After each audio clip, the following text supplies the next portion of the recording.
And Mr. Wanigasekera, what is the core message of Lord Buddha, and has it been communicated effectively is our next question. Right. The core message in a nutshell can be presented in this what we call Trilakshana, and that is the Anichcha Dukka Anaththa, and that's the law of impermanence, and Dukkha is suffering, and the third one is the no-self theory.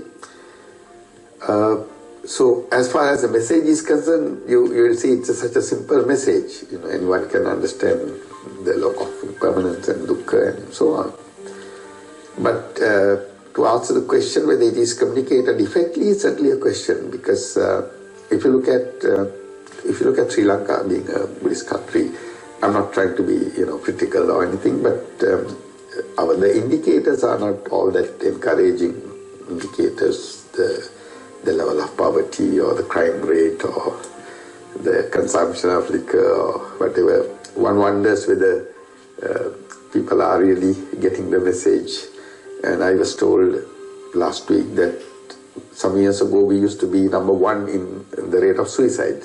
And it came down because there was a lot of counseling and the government took some action, and it came down to 70. And now we have gone back to the 7th place, it says.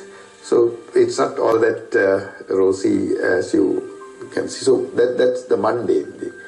And then we also don't have many people saying that, yes, we have understood this message. And that's why you continuously seek. If you look at most of the Buddhists, I'm not saying it's wrong or anything, but you are a seeker. You are a seeker forever. Until you die, you are seeking. So there seems to be something wrong somewhere, when how this message is communicated. So probably I would say I would attribute this to the culture, because the Sri Lankan, probably the culture does not warrant you to argue and get into a debate and question. It's a guru-shishya kind of relationship. Whatever the teacher says, you nod your head. So that may be one reason. And the other reason is that this is something that you need to understand within yourself. It's not knowledge. It has nothing to do with knowledge, because even during Lord Buddha's time, as per the scriptures, some of those people like Rajumala, Kujjuttara, Sunita, Sopaka, they haven't had any education, but when they met Buddha, they understood what he was trying to say.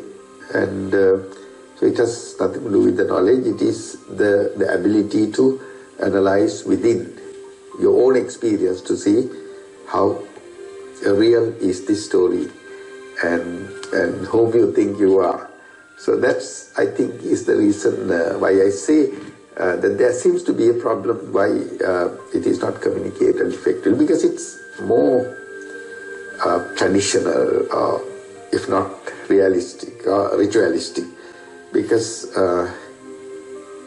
you indulge yourself in so many rituals, and as a result the core message that I said, Anichcha Dukka Anaththa, gets somewhat submerged. And that's why I believe there is a need to find ways and means of communicating this message more effectively. How can we do that? Well, the approach to this, most of the spiritual leaders, there is one problem, because everyone, when they present their version, you are expecting the audience to believe you. I think it should be the other way around. When you are presenting something, you leave some kind of a provision in the audience. You do your own analysis. There is a difference. You place them in such a situation where they need to investigate. I think that's how this spirituality works. That's how even Lord Buddha has said. I mean, don't believe because someone says, analyze for yourself and then believe.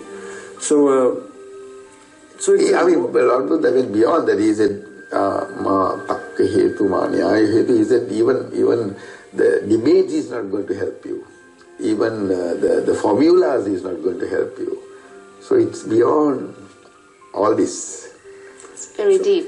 It's very deep. I would say it's subtle than deep. When you say deep, that means you have to understand, learn, and start gathering knowledge. But when it is subtle, it's like a magician. If you know how the magician does it, you're done.